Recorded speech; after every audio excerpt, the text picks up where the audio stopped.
welcome everybody. My name's Marnie and I'd like to welcome you to Frankston City Library's FrankTALK with Malcolm Knox. Before we get started, I'd like to acknowledge the traditional custodians of the land on which Frankston City Libraries operates, the Bunurong people of the Kulin Nation, and pay my respects to their elders past, present and future. I'd also like to extend that acknowledgement to the elders of any other communities who may be joining us today. Now, Malcolm Knox is a Walkley Award-winning journalist and author who has penned a number of popular non-fiction and fiction titles. His stunning new novel, Bluebird, is about longing, regret, redemption, and the terrible legacy of decades of secrets buried in an Australian beachside suburb. It's a classic Australian novel about the myths that come to define families and communities and the lies that uphold them. Malcolm, thank you so much for joining us tonight. I've actually muted you, so I will unmute you. I just realised. You can, thanks, Andrea. There we go. Thanks, Marnie. I'm here. Can you hear me? Yes, we can. So tell me, Malcolm, what compelled you to write Bluebird? Initially, it was the type of book that I wanted to write. More than the setting, more than the kind of the material of the book. I really had a kind of a hunger to do a sort of a big old-fashioned novel, a family saga with plenty of characters, nothing particularly tripped up about it. My previous novels, the more recent ones, had been quite eccentric in some ways, and written in quite sort of, one was written completely in kind of old-fashioned Australian slang. One was written in the second person, in the first person plural. So always trying something a little bit experimental. What I really wanted to do was something that brought readers the kind of the old-fashioned pleasures of the traditional novel, with characters you could follow all the way through, stories that interwove and unfolded. And I wanted to set myself the challenge of doing a big novel with a wide sweep. Great. Now, there are certainly some interesting characters in Bluebird. What challenges have you encountered while writing your characters?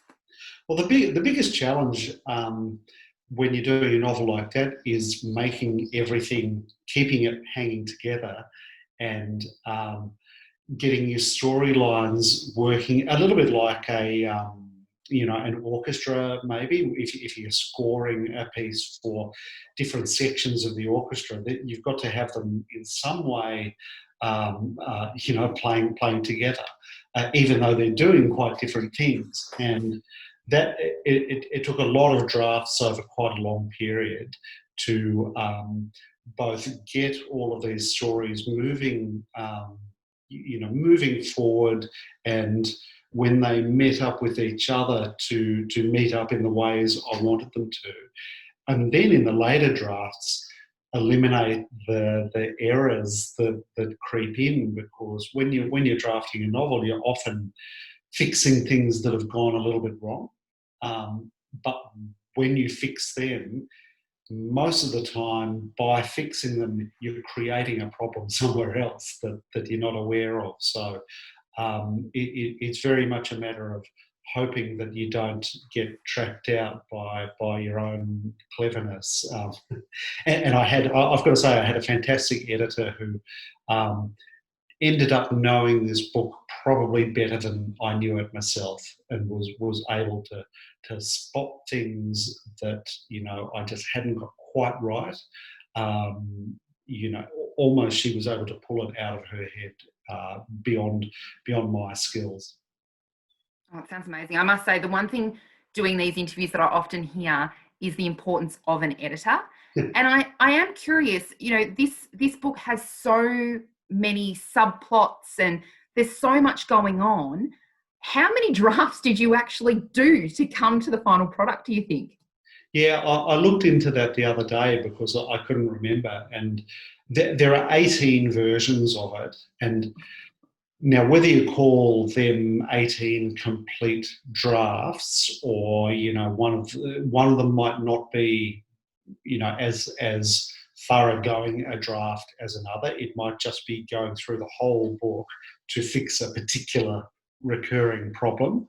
But yeah, there were 18 different versions, and some of those, even down to number 15, 16, were the result of editorial feedback that was saying, oh, look, you've really got on top of this particular storyline, but that has just led to this chain reaction in other storylines. So, yeah, it felt right up until the last draft. It felt like I was, juggling all these balls and trying to stop them dropping. It certainly sounds like it. So, when it comes to your writing process and the editorial process, what is your research process in that? Because obviously we have a fiction novel in this case, but you've written biographies and all sorts of non-fiction books as well, especially on cricket, which is one of my favourite sports. But we don't have time to go into that tonight. But what is your research process for a fiction novel? With this book, it's different for every book, but with this book, there's actually not a lot of research. It was much more drawn from my immediate world, the world around me, and what I can call research was actually me just making stuff up about, people I would see around. And these are not people I know, but they might be people I see in my general, walkabout day, and I'll just make up a character for that person, and before I know it, they've become somebody in the book. Where maybe a good way of answering your question is that a lot of novelists, if they're, say, historical novelists, or they're writing fantasy or something in a different world, they'll have to spend a lot of energy in constructing that world and making it believable for the reader. So for that kind of novelist, research is hugely important because they don't want the reader calling them out for something ludicrous and not credible. For me, it was quite different because I was more interested in character and story and the family drama, which is at the centre of this book. I kind of wanted the research to get out of the way. So it's very much a case of, write what you know in the sense of the setting of the book. But I just wanted to get complication out of the way and make it really credible, easily credible for the reader, so that they can get to the important stuff, which is the stories. And I must say, some of your characters were very familiar. So we are, Frankston the Mortgage Pincher is very beachside, and we definitely saw characters in your book that we would see down at Portsea Back Beach and Gunnamatta, and all those kind of locations. Now, did I read that you're a late adopter to surfing? Yeah. I've spent a lot of time at the beach through my life, but I only took up board riding in my mid 30s, mid to late 30s, which I think is quite late in life. And it probably what it meant was that this was never something that was completely natural to me or totally under my skin as it is when you've grown up with it. And so I was always coming to the surf world and the surf community as an outsider. I've been down your way, and been on the other side, on the Geelong Torquay side as well. My wife grew up down the south coast of New South Wales, and there are, as you say, there are archetypes in not only beach communities, but I guess they can be in all communities. My brother lives inland up in northern New South Wales, and he sent me a message the other day saying, "Oh, all the stuff you're saying, it's all about beach communities and surf communities. That's bullshit. These people are up where I live as well, and all this kind of tribalism and the way men in groups in particular respond to each other is kind of, it's not necessarily a coastal thing." No, absolutely. And I was really impressed with the number of issues you did actually raise in Bluebird. I feel they didn't, it's that multi-plot kind of scenario. They didn't overcomplicate the storyline, but I was impressed you got them in there. And I found so many in just the first couple of chapters. Things like, what have I written down here? Sexual predatory behaviour that being ignored and swept under the carpet back in, the 70s, 60s and 70s. Shonky bank loans, shoddy government decisions, just all those things that can happen every day still. Again, not isolated to Bluebird. They could be happening anywhere. And they just sort of just came up nicely, one after the other. And it firstly, was that in your intent? And I guess for us, it really explained for us how the main character, Gordon, really is tangled in everything. He's quite a complicated character. Was that your intent, for him to be that messy, I guess? Well, to kind of set it up for the readers who haven't read it, it opens a bit like going back to that musical comparison before. With a symphony starts with an overture where you're just introducing a little bit of everything as a taste in the first chapter for your listeners, in the case of music. And that's what the first part of the book is like. You've got the setup, which essentially has happened just before the book has started. So Gordon is this 50-odd-year-old guy who lives in this beachside community. He's married. He's been married for many years. His wife, Kelly, they have a son, a 16-year-old son, Ben. Kelly has immediately prior to the start of the book, she's been wanting to leave Gordon because he's kind of stuck in his midlife, and Kelly wants to escape from the whole place, Bluebird Beach. And she has she's slept with Gordon's best mate, whose name is Dog, and that has been Kelly's sort of mechanism for trying to escape the this sort of fairly dead marriage she's in. Her aim is to get out of the house and move into her family's ancestral home, which is this sort of rundown beach shack called the Lodge. And Kelly's thinking, I can get out, I can get into the Lodge, set up base there, and then get the hell out of here. What's happened is that her stepmother, Gordon's mother-in-law, has foiled Kelly's plan because she's at odds. Her name is Leonie. She's at odds with Kelly, and she has manoeuvred it so that Gordon and Ben have to move into the Lodge as well, with Gordon as the kind of steward of the Lodge's future. So Kelly, we open with a story with Kelly being foiled in her plan to escape.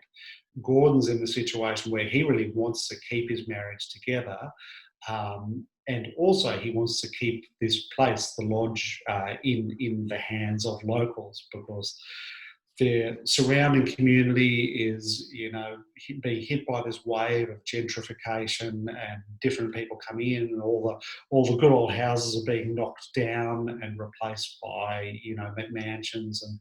And Gordon stands very strongly against that. The Lodge is also a place where Gordon's cronies and they're all sort of overgrown boys who've lived in the beach their whole lives. They come and hang out in this place every day, as they always have. So poor Kelly is completely unable to escape them. Gordon is surrounded by these cronies who, as you say, Marnie, there are all sorts of undercurrents passing through among them, a lot of which are unacknowledged at the beginning. Ben's there, their boy, and also Lou, who's Gordon's goddaughter, who's turned up from interstate with her own baggage. So Gordon immediately has this gift has fallen into his lap, which is perhaps a way of saving his marriage and of saving what's left of their community, Bluebird Beach. But he's also incapable of meeting all these obligations because he's got no money to upkeep this falling down house. He doesn't really have the emotional resources to rebuild with Kelly. Ben is feeling sorry for his dad and wanting to do things to help his dad, which are going to lead to Ben's own difficulties. And Lou is an outsider who's seeing this bunch of people, as you would if you walked into this this kind of lost tribe, if you like, who are just hanging on by their fingernails to a priceless piece of land and a beach, which is slipping out of their grasp. Well, that was very well said without giving anything away. I congratulate you on that. Now, I will move on a little bit from the book. Now, you were literary editor of the Sydney Morning Herald, and during that time, you broke the story of the fake Jordanian memoirist, Norma Curry, and as a result, won a Walkley Award. That was in 2004 for investigative journalism. What was that experience like for you? Oh, that was amazing. I don't know if people can remember Norma was presenting herself as a refugee from Jordan, and she was a woman in her 30s at that point. And her story was that she had witnessed a barbaric honour killing of her best friend. Her best friend's crime was having had a relationship with, she was a Muslim woman, having had a relationship with a non-Muslim man. Her family had murdered her. Norma, in response to this, had to flee from Jordan and had ended up in Australia. And she wrote this book, Forbidden Love, which was a very big bestseller. And it was a book of its time because it was around the time of the Gulf War, where people were inclined to demonise the Muslim world of the Middle East. And she was a literary darling. And she lived, in hiding up on Bribie Island on the Gold Coast. So it turned out that I found out through various channels that Norma was actually a housewife from the USA who'd been born in Jordan, but she'd lived in the USA since she was a kid. She was a very experienced con artist, and she'd carried out with her husband a number of scams in different industries. And then they just sort of moved into the book industry for a new scam to pull off. And that was, I went over to America and, met members of her family who were saying, we don't know about this, international literary celebrity she is. We just want to see her and our grandkids, because she had 2 kids. So yeah, she was a total imposter, and it was quite a hair-raising experience because her husband was basically a mafia type guy, and so there were suggestions of threats, possibly threats against me and all of this, and yeah, that was quite an exciting few months went for. It certainly sounds it. And then again in 2007, can I say you backed that up by winning another Walkley Award but this time for magazine feature writing. Yeah, that was completely different. That was I don't know if you all remember a woman.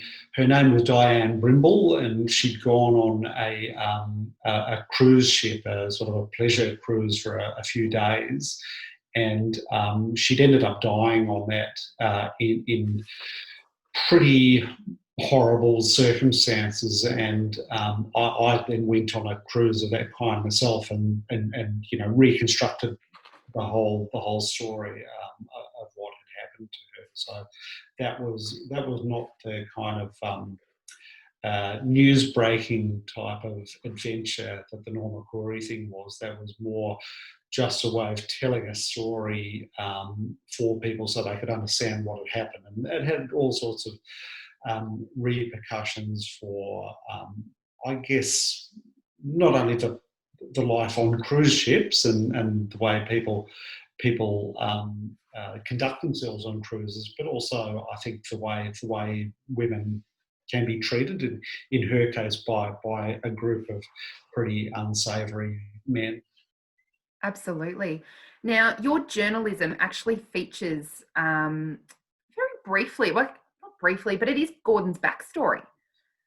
So in the book, Gordon was a journalist. And I really love the way that you were able to touch, I guess, I don't want to say the death of, but let's say the demise of local community news as it's continuing today. And as someone with a journalism and public relations background myself, I'm quite passionate about our local news. And I must say, when COVID hit this year, we actually lost our Frankston Standard leader as a published newspaper. It still exists as an online article situation. But how important do you believe community news is? And I guess the demise of all these local newspapers, because Frankston is not the only one that's affected by these decisions by bigger media outlets. But what do you think the impact is going to be for communities with the loss of this news? Yeah, I think it's potentially devastating. The same things happened in the community I live in. We lost a fantastic local newspaper. Look, I'll try and put the most optimistic spin on it, and that is that the issues that local newspapers had as their bread and butter were council-related issues. So not the politics of local councils so much as the real issues, issues around transport, around development, and particularly development.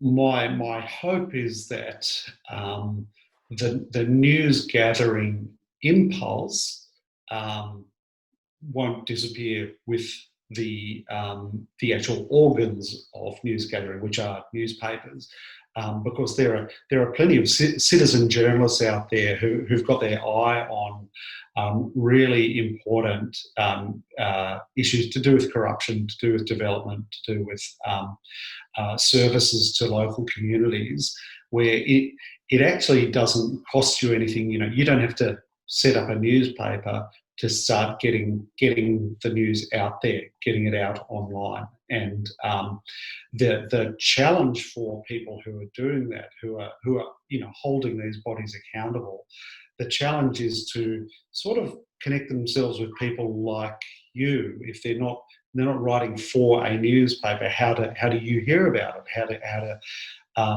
How do you know whether to trust them or not? So they don't have the backing of a masthead. But the hope is in time, because you don't need a printing press. You just need a computer. If you're a citizen journalist reporting stuff locally, you can build up your readership organically. And the next step is actually getting people like councils and developers to listen to you and respond to you. And as I say, I'm hopeful that this will regenerate, because corruption is not going to go away. And if anything, it's going to get worse when there are not local newspapers holding bodies to account. So, you know, the alternative to that view is that without a local media holding people accountable, they'll just go on their own merry way and get away with everything they can get away with. And they'll only be held accountable when it becomes a big enough issue to attract the interests of the metropolitan news organisations, which for most communities has got to be pretty big before they start to get interested. Absolutely. I completely agree with you. The accountability is probably the biggest issue that I can see coming out of it. We have seen a few citizen journalism situations arising as a result, but I think the most important thing for our community to be doing is getting behind our independent local news, and to get, like, they're people that have put their family income and their livelihoods on the line to ensure journalism stays alive in our communities. Yeah, but we know the reason for it. The reason is the flight of advertising money from from print and from newspapers to online, and I don't know if many of you have heard about what's going on between the media organisations and Facebook and Google at the moment, but. To me, I'm obviously a bit biased, but I think this is absolutely critical that it gets settled in a way where those organisations, pay for what they're presently taking. Absolutely. Now, tell me, as a journalist, what was your decision-making process in going from, I guess, newspaper copy to book writing? What was that process like for you? Well, it was the other way around. Okay. Apologies. Yeah. Well, it wouldn't be visible to you. So it was when I was probably about 19, 20 years old. I absolutely decided all I wanted to do was be a novelist and write fiction. I wasn't interested in writing non-fiction books, and certainly wasn't interested in journalism. I just wanted to write novels, and for the best part of a decade, I toiled away doing that, and didn't get a thing published. Didn't even show my work to many people. Had a few sort of tentative goes at showing it, but the first sign of rejection, I'd just run back into Michelle again. So that was a kind of a secret passion that I was pursuing in private from about the age of 20 until my first novel was published when I was 33. So it was 13 years of more or less secret frustration. During that period, towards my late 20s, I just kind of lucked into a job in journalism, and I never thought I would do it for very long. I just thought, this is fun, I'll do it for a couple of years and see what happens. And it turned into something more than that. It turned into a job that I liked very much. But it was always the case that my underground passion was this other thing, and journalism I saw as my day job every bit as much as if I was a teacher or a bus driver or a soldier or anything, any of the things people do while they, go home at night and try and write the great creative work. Right. So you've been with more than one publisher. How did you get that first book published? What was your journey there? And then, going and finally ending up at Allen and Unwin. Like, how did that work for you? Well, with my fiction, it's actually always been the same person. Okay. And then non-fiction on the other one.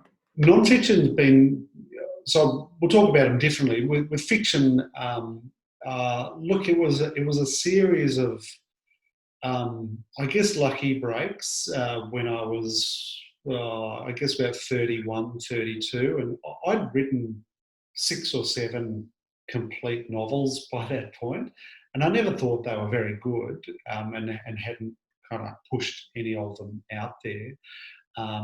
It was just a series of personal connections. My wife was a film director, and she made a film with Christos Chalkas, who had made his name by that point as the author of Loaded, which had broken through quite big time as a novel. I met him. He introduced me to that publisher, Jane Palfreman.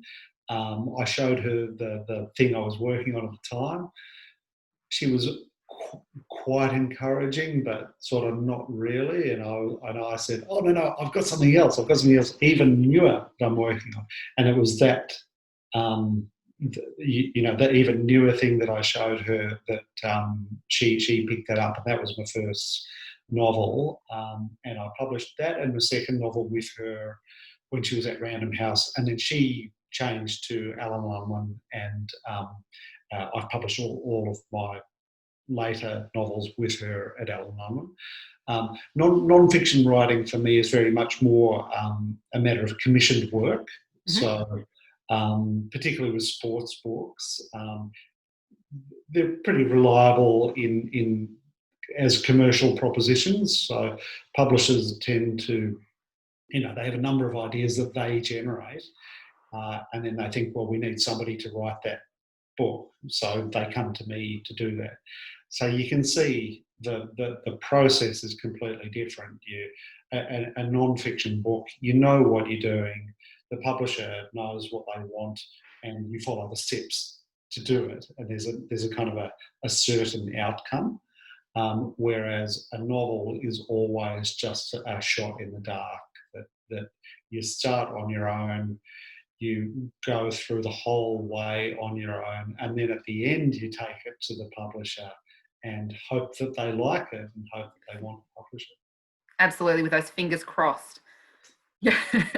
Now tell me, we have heard that there was in some way, shape or form around 18 edits of Bluebird. What is your normal process for writing? Do you sit down and know where your storyline's heading? Although I'm guessing possibly not. Or are you a planner, or are you an absolute pantser? Where do you sit on the writing spectrum? I'm a bit of a hybrid. Normally, and every book's a bit different. Normally, I plan the beginning and I know where it's going to be at the end, but I don't know how I'm going to get there. With this book, I was more of a planner, this was kind of funny because I did have quite a complex plan laid out before I even started writing. I really thought, I knew it and had it all set out, and the writing was going to be a matter of following that plan. But it didn't turn out that way because the plan had flaws in it, and these flaws didn't become apparent until I was deeply into the whole thing. So during those 18 drafts, I relied. It was probably about the 4th draft before I showed it to anybody else, and I really did rely on 3 or 4 people through those later drafts to, as I said before, to just spot where my elaborate plan had sort of, what they do is your plan falls victim to what the characters do. You think you're creating them and you think you're in control of them, but they do take on a life of their own, and because they take on a life of their own, they escape any idea of control that you might have had. Now tell me, other than your editor, who are those other people that you show that manuscript to? Who's the first one? Oh, the first one in this time, the first one was Christos, who's always been a close friend of mine. And he's just such a brilliant man, as well as being a really nice man, and that's important. someone who's not going to, not going to hit you with too many home truths. But he has a very clear sense of how stories work, and he was absolutely fantastic. I always rely on my wife, Winona. She has usually been the very first reader. In this case, she was about the third or fourth reader of those four people. The two after Christos were another couple of writers who I trusted them as people who knew story and knew how story worked, and because story was the big challenge for me in this book, not voice or style or anything like that. It was just getting the architecture of the thing holding together. There were a couple of writers. One is Michael Robotham, who's a very popular and successful storyteller. And the other was a guy called John Edwards, who works in TV as a TV drama maker. So, it sounds like I'm very, very fortunate, and I am, to know those people and be able to trust them, and for them to say, yes, I'll give you a hand here. But it also relies on that very confronting moment of showing your partner and being around when they're reading your work, and if they're like my partner, they're unable to hold back their true feelings. That's what you want, though, like being able to have those trustworthy creatives around you who understand what a storyline means, as opposed to having a personal opinion on something, knowing if a story works. Yeah, and it all comes down to how you respond to it, and it's really hard not to be oversensitive. Not so much because you're thin-skinned, but more because you've done so much work, and you're only showing it to people because you think, I've pretty much got this now, I've nailed it. And that was how I felt after 4 drafts. Yeah. I'm there, and little did I know that the real struggle was only just beginning. But I'm like anybody else. I don't particularly like being confronted by criticism, and my wife will often say, she'll tell me a few things, and I'll sort of like this, and then 2 months later or 3 months later, I'll go up to her and I say, I've had this brilliant idea. I'm going to solve this problem with a book with X, Y, Z. And she'll look at me and she'll say, you've forgotten, haven't you? And I'll say, forgotten what? And she'll say, X, Y, Z. That's exactly what I suggested to you, 3 months ago. And that's kind of the process of criticism, though. You have your emotional reaction, and that emotional reaction might be hostile to the suggestion people make. But over time, you kind of digest it and take it inside you, and it might bubble up again and feel like it's your own idea. I'm thinking that next time you start that sentence with, you were right, I've just had this idea. And then if she says, that wasn't my idea, and you're like, oh, wasn't it? It's a good one. I assumed it was yours. Don't worry, that's happened as well. Yeah. I love it. Now, tell me, we have talked about your awards, but can you tell me what has been a career highlight for you? Oh, golly. I don't know. Sorry. You've Stumped you there. Yeah, you have. I don't really think of it that way. I think I'm very lucky to be able to do, most of the time, every day. I'm working in what I've always wanted to do, and have been able to, support a family, raise a couple of kids while doing that. I just think I'm extremely lucky and have sort of got away with something And that's the highlight, if anything. I'm not really one to sort of look back and reflect and think, because if you do that, you think, I remember when the Norma Curry thing happened, which was sort of a journalistic highlight, but it was a one-off. It was, circumstances just worked out that, and I won't bore you with every little stroke of luck that happened, but I had about 5 or 6 really freakishly lucky things happen all at once that enabled me to break that story. And I never expected to do another story like that, and I never had. So, it's just a matter, like in a lot of fields, you do very sort of humdrum stuff day after day. The trick is being ready to capitalise when the lucky break comes along. Absolutely. Now, we do have some authors in the audience tonight. What would be your advice to aspiring authors who might be watching? What's your one piece of advice that they could take away? Look, I would say, never give up, because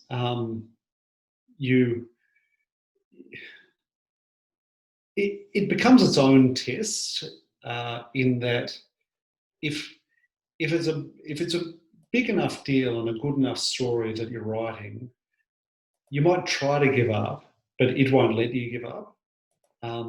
And if you persist with it, when there's plenty of despair, and there's plenty of for me, for everybody, even for really international best-selling authors and Booker Prize winners, despair and hopelessness live with you, and nobody I've ever met has ever got over that feeling of complete hopelessness and worthlessness. But that's in the nature of doing something on your own.